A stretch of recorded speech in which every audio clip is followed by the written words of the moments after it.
The 2023-2024 Premier League season over, I thought I would do my Premier League end of this season awards, the proper awards, because I saw Sky Sports do it last week and I was annoyed. And the way the Premier League have done it this week, I thought, no, I need to do it myself and I'm going to do it correctly. So we're going to start off with my player of the season in the Premier League. This season has got to be Phil Foden. He has hit heights that no one expected him to do. Don't get me wrong, we all thought there was a serious player in there, but I don't think anyone expected him to go to that next level. 27 goal contributions, but not only that, it's the goals in big games. It's the fact that so many moments this season, he was the man that Man City turned to. He carried that team on his back. He filled Gundogan's boots. He filled De Bruyne's boots. All of those players, every year, every season, there's always one man that steps up for Manchester City, and Phil Foden has been that man this season. He's been an absolute joke, and if I'm honest, I knew he'd got it in him, but I didn't expect him to go to this level so fast. 23 years old now, six Premier League titles. This guy is an absolute joke. He's been absolutely unreal this season. So Phil Foden is my player of the season in the Premier League. Now we will go to my young player of the season in the Premier League. Now I'm not going to do it how the Premier League have done it and how Sky have done it with under 23s, because then you can get players like Phil Foden in who have literally won 6 Premier League titles. This guy has played in the Premier League for 6 seasons. Like, how can you be nominated for Young Player of the Season if you've played that much? I think the Young Player of the Season should be only under 21s. So, okay, 21 and I think the award actually then, should be 21 and under. So, my Young Player of the Season, under 21s, has got to be, you ready for this? Kobbie Mainoo. Now, Kobbie Mainoo has had an absolutely unreal season. Now, I think Kobbie Mainoo's been one of the reasons that's kept Ten Hag in his job, because he's kind of allowed this kind of media narrative to get off a bit of Ten Hag and kind of focus on Kobbie Mainoo, because no one expected him to come in the way he has done. Let's be honest, if you'd asked at the start of the season, said there's a guy in this squad called Kobbie Mainoo, he'd be starting every single week and stepping up instead of Casemiro, you'd have laughed at people. No one had really heard of this guy, let's be honest. We'd heard little murmurs about him being a decent player, but no one expected him to get to the level that he has done. And to be playing this many games so young is absolutely unreal. To then break into the England side as well, and to be as good as he has been for Manchester United this season, I think he's got to win the award. I think he's had an absolutely brilliant season. I think he has been so good for Man United. One of their better players and one of the only positives out of such a really poor season for Manchester United. So Kobbie Mainoo for me, the fact that he's looked so mature, so calm and so comfortable in that midfield. And I think we see a lot of midfielders and a lot of young players coming into the Premier League and stepping up, but not many like the way that Kobbie Mainoo has done it, because not only has Kobbie Mainoo just stepped up casually, it's the way he's done it, it's the manner in which he's done it. He plays as if he's been playing for 15, 20 years. That's why, for me, it's got to be Kobbie Mainoo as my young player of the season, because, as I said, it's only under 21s for me. Okay then, so now on to signing of the season. It's got to be Cole Palmer. Cole Palmer is by far the best signing of the season. Now, I know people could throw in the likes of Kudus and Declan Rice and things, but I think Cole Palmer has single-handedly carried Chelsea this season. 33 goal contributions in all competitions. Only Mbappe and Harry Kane have got more goal contributions across Europe's top 5 leagues. Not only that, he has been a part of, either scored or assisted in just over 50% of Chelsea's goals in the Premier League this season. That just shows you how important this man is. And on reflection, Chelsea have actually had an okay season. The fact that they've got 6th place, no one really expected them to. And I think that's really down to Cole Palmer. There's so many moments that you think back of. Penalties against Manchester City, the comeback against Manchester United. There are so many moments where you look back and think Cole Palmer was the man. Individual brilliance in so many games, like that goal against Everton. You can think of so many moments. This guy is an absolute joke. And for the fee that it was, no one really expected him to be the one to step up as much as he has done. When you look at all those signings Chelsea have made, £100 million for over £100 million for Enzo Fernandez and Caicedo as well. And then you think Cole Palmer is the man to step up at such a small fee, and to only have played the handful of games that he had done in the Premier League for Man City. No one expected him to go to this level. He's on an elite status already.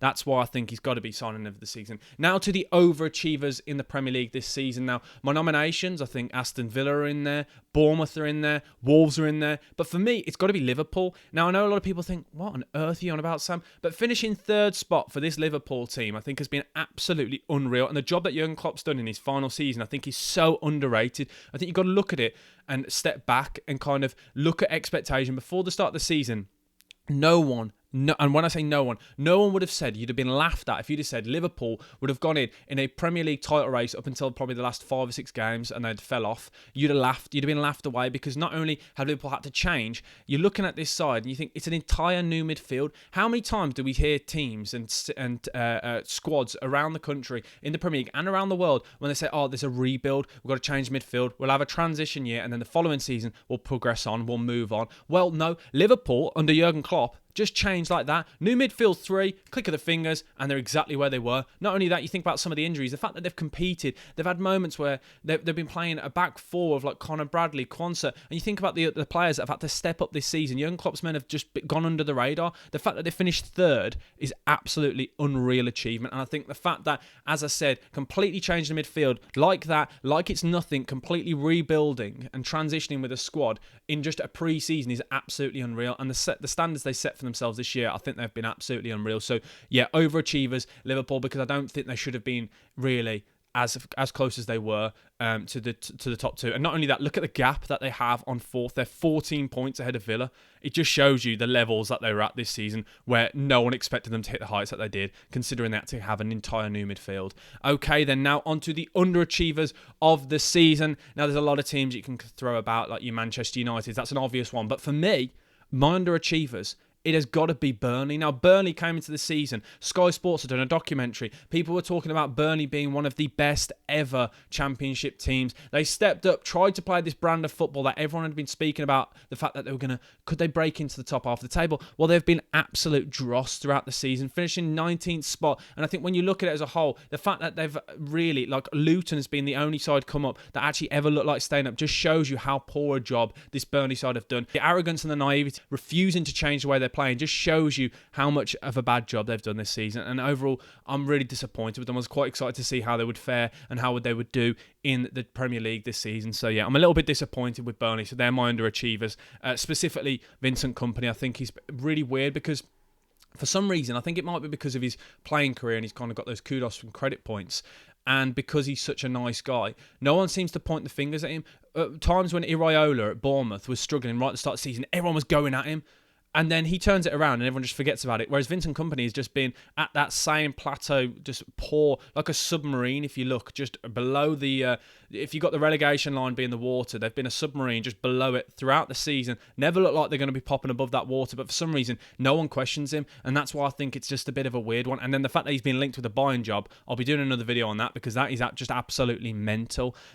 So now on to my final award, the best newcomer of the season. Now I'm going to do a player one and a manager one. So my best newcomer of the season, player-wise, has got to be Mohamed Kudus. Now I think Mohamed Kudus has been that bright spark in that West Ham team. You know what you're going to get with Bowen, but what I think Kudus has done is Kudus has shown West Ham fans that they can have that attacking flair. Even in a Moyes side, if you can show individual brilliance in a Moyes team, that just shows you are a decent player. He's been absolutely unreal this season, driving at players. He's strong, he's direct, and as I said, that attacking flair. You think about that goal against Manchester City on the last game of the season, just highlights the individual brilliance and why people fall in love with him. He's a player that gets the bums off seats. He's so exciting to watch. I absolutely love him, and I think he's had a really, really solid season. And these are the kind of players that you don't see very often because of the modern game being so tactically focused now. You don't kind of see this individual flair and brilliance from players anymore, and that's why I really like Mohamed Kudus, and I really liked him at West Ham. I think he's had a very, very solid season, so he wins my best newcomer of the players. Now to the final award, my best newcomer manager of the season. It has got to be Iraola. The job he has done at Bournemouth has been absolutely colossal. Changing the philosophy of a team as fast as he did is just absolutely mental. I think he's done so well there, completely changed the system, and the fact that they've had their best ever season just shows you how good they have been. I was really surprised. I didn't expect them to do as well. I'd predicted them to get 15th, I think, or 16th, but yeah, they've just absolutely dominated, and they've been so good this season. I think when you look at the squad, he's really overachieving, a really serious manager. I really like him. Those are my awards over and done with. I think, let's be honest, I think it's been an absolutely amazing season, and let me know your thoughts down in the comment section below. I'm intrigued to hear your thoughts because I love this, because it always sparks some interesting debates, and I'd love to hear your opinions down in the comment section below. But please do like, comment and subscribe for more daily football content. It's coming your way non-stop, and we're now getting into Euro season, so there's going to be loads more content, but absolutely buzzing to record and discuss with you. But thank you for watching. BucketHatSam over and out. Thank you, goodbye. Peace.